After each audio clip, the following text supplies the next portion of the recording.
नमस्कार दोस्तों, आपका स्वागत है हमारे इस चैनल पे।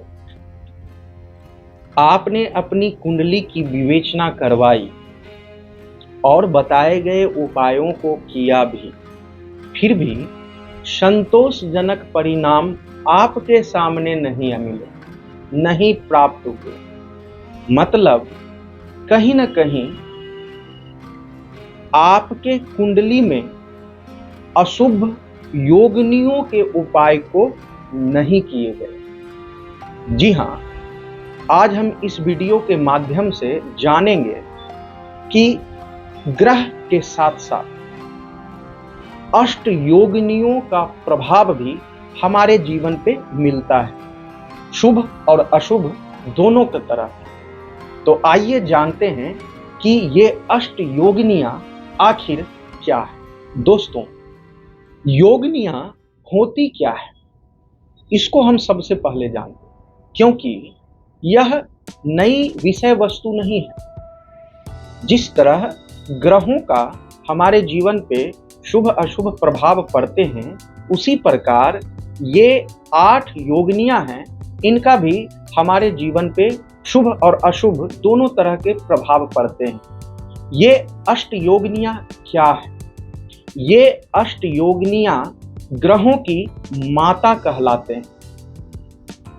8 योगिनियां हमारे जीवन पे जिस प्रकार ग्रहों की महादशा अंतरदशा की समय अवधि चलती है, उसी प्रकार इन अष्ट योगिनियों की दशा भोग भी हमारे जीवन पे प्रभाव डालते हैं। इनके भी समय अवधियां चलती हैं। तो आइए जानते हैं इनके बारे में विशेष जानकारी। प्रथम मंगला, द्वितीय पिंगला, तृतीय धान्या, चतुर्थ भ्रामरी, पंचम भद्रिका, षष्ठ उल्का, सप्तम सिद्धा और अष्टम योगिनी संकटा के नाम से जाने जाते। इन 8 योगिनियों में से 4 योगिनियों का शुभ प्रभाव हमारे जीवन पे पड़ता है और 4 योगिनियों का अशुभ प्रभाव।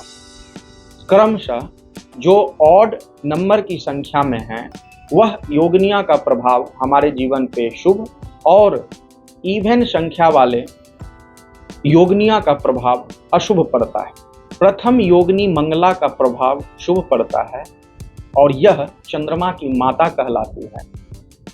इनकी समय अवधि यानी दशा की बात करें तो हमारे जीवन पे ये 1 वर्ष तक प्रभाव है। अगर आपका जन्म श्रवण, आद्रा और चित्रा नक्षत्र में हुआ है तो मंगला योगिनी की दशा में आपका जन्म। द्वितीय योगिनी पिंगला, इनका समय अवधि दशा की बात करें तो 2 वर्षों का प्रभाव रहता है। यह सूर्य की माता हुई और इनका प्रभाव अशुभ पड़ता है हमारे जीवन पे। अगर आपका जन्म धनिष्ठा, पुनर्वसु, स्वाति में हुआ है तो आप पिंगला योगिनी के दशा में जन्म माने जाए। तृतीय योगिनी की बात करें धान्या, जो हमारे जीवन पे शुभ प्रभाव डालती हैं और इनकी दशा अवधि 3 वर्षों की होती है और यह देवगुरु बृहस्पति के माता के नाम से जाने जाते। नक्षत्र की बात करें तो शतविखा, पुष्य और विशाखा नक्षत्र में जन्म लेने वाले जातकों का जन्म इसी योगिनी में कहे जाए। चतुर्थ योगिनी की बात करें तो चतुर्थ योगिनी जो मंगल की माता के नाम से जाने जाते हैं, भ्रामरी योगिनी, इनकी समय अवधि 4 वर्षों की होती है। अश्विनी, आश्लेषा, अनुराधा और पूर्वा भाद्रपद के नक्षत्र में जन्म लेने पर आप इस योगिनी के दशा में जन्म माने। 5वीं योगिनी की बात करें तो इनका प्रभाव हमारे जीवन पे शुभ होता है। ये भद्रिका योगिनी है।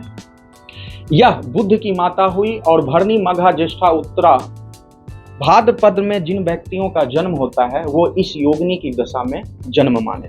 अब हम बात करें छठे योगिनी की, जिनका प्रभाव हमारे जीवन पे अशुभ पड़ता है और यह शनि की माता है। इनकी समय अवधि 6 वर्षों की होती है और कृतिका, पूर्वा, फागुनी, मूल और रेवती नक्षत्र में जन्म लेने वाले जातक इसी योगिनी के दशा में जन्म लेते हैं, जन्म माना जाता है। अब हम बात करते हैं 7वें योगिनी, जो सिद्धा के नाम से जाने जाते हैं। यह शुक्र की माता हुई। इनका प्रभाव 7 वर्षों तक हमारे जीवन पे पड़ता है। भरणी, उत्तरा फागुनी और पूर्वा साढ़ा नक्षत्र में जन्म लेने वाले जातक इसी योगिनी के दशा में जन्म माने जाते। अब हम अंतिम योगिनी अर्थात संकटा योगिनी के बारे में जानते हैं। इनका प्रभाव अशुभ होता है हमारे जीवन पे और इनकी दशा अवधि 8 वर्षों की होती है। यह राहु केतु की माता के नाम से जानी जाती है। जातकों का जन्म मृगशिरा, हस्त एवं उत्तराषाढ़ा नक्षत्र में हुआ है, वो इस योगिनी के दशा अवधि में जन्म जाने जाते। जैसा कि हमने बताया कि 4 योगिनियों का प्रभाव शुभ और 4 योगिनियों का प्रभाव अशुभ होता है, तो किस तरह जो योगिनियां जिस ग्रह की माता हुई उन्हीं के सदृश, उन्हीं के जैसे उनका प्रभाव हमारे जीवन पे पड़ता है। और अगर आपके वर्तमान में शुभ ग्रह की समय अवधि चल रही है और योगिनी की दशा भी शुभ चल रही है, तो आप इस समय अवधि में हर एक क्षेत्रों में विजय प्राप्त करते हैं, हर एक क्षेत्रों से आपको लाभ की प्राप्ति होती है। अब हम बात करें मिश्रित परिणाम की, तो मान के चलिए कि आपके वर्तमान समय में अशुभ ग्रहों का प्रभाव पड़ रहा है और योगिनियां शुभ है, अथवा ग्रहों का प्रभाव शुभ है और योगिनियां अशुभ है, तो इस समय अवधि में आपके जीवन पर मिश्रित मिला जुला परिणाम मिलता है। अब हम बात करें कि जब आपके वर्तमान समय में ग्रहों में अशुभ ग्रहों की महादशा चल रही हो और योगिनी में अशुभ योगिनी की दशा चल रही हो, तो इस समय अवधि में आपको अत्यंत परेशानियों का सामना करना पड़ता है। चाहे वह परेशानियां धन से संबंधित हो, चाहे वह परेशानियां आपके व्यापार, आपके रोजगार से हो, आपके स्वास्थ्य पर इसका प्रभाव पड़े, आपके वैवाहिक जीवन पे प्रभाव पड़े, आपके गृह सुख पर इसका प्रभाव पड़े या आपके संतान पक्ष पे इसका प्रभाव पड़े, तो इसका दुष्प्रभाव पड़ता ही।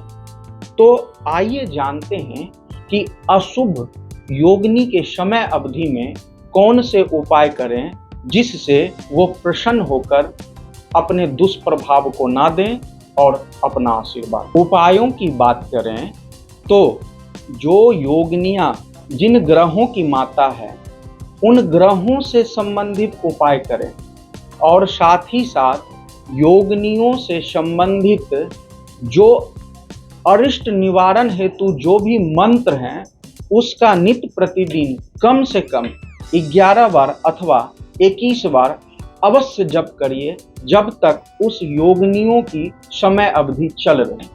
तो आइए जानते हैं एक एक करके कि किस योगिनी से संबंधित कौन सा मंत्र है, उच्चारण के साथ बताते हैं। योगिनियों की चर्चा कई पुराणों में, रुद्र यामल तंत्रों में, कई पुस्तकों में। आज हम बात करते हैं, ये गीता प्रेस गोरखपुर प्रकाशन की ज्योतिष तत्वांक पुस्तक है। इसमें पृष्ठ संख्या 345 में योगिनियों से संबंधित मंत्र दिए गए हैं।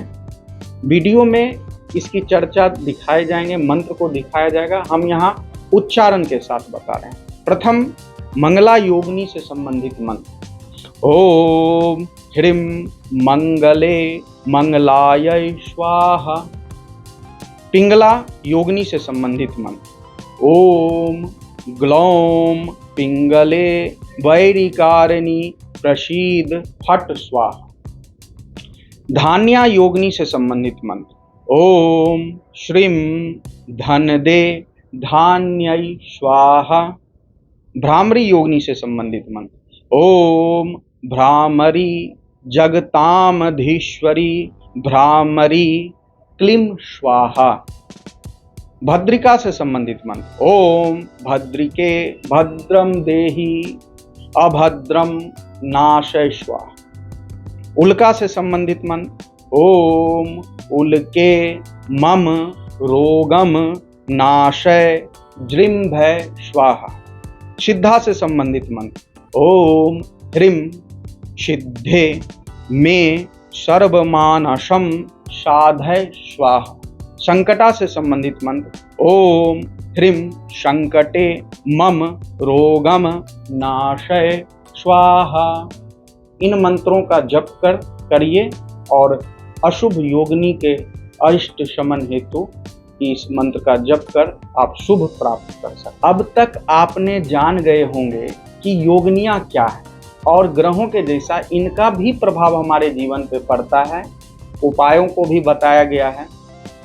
आशा है कि यह वीडियो आपको अच्छी लगी हो तो लाइक करें, शेयर करें, कमेंट करें और सब्सक्राइब करें हमारे इस चैनल को, ताकि ज्योतिष से संबंधित ज्ञानवर्धक और उचित जानकारी आप तक पहुंचे।